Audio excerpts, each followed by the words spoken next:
tu, deci fii atentă. M-a văzut măgură pe hol. Te-a văzut măgura pe hol. Deci jur că ceva mai prost de atât n-am auzit. Cine-i măgură? Hai tu, măgură. Măgură este numele crush-ului meu, gen așa l-am poreclit. Păi, no, în cazul ăsta și pe mine m-a salutat Miere azi dimineață. Mergeam la fel pe hol și nu știu să uita așa la mine. Deci fii atentă că am o idee dacă vrei și tu să participi la asta. În pauză când se sună, ne preparați că mergem la baie și când băieții vor veni să stea pe hol, o să mergem și ne împingem. Eu te împing pe tine în mierea ta și mă împingi pe mine în măgura mea. Ce zici? Îmi place cum gândești. Hai să ne întrebăm și pe celelalte. Hei, Ana, care este numele crush-ului tău? Adică porecla.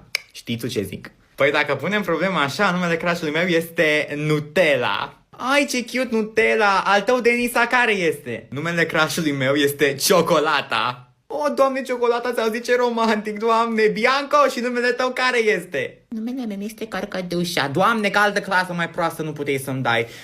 Copii, hai că este pauză.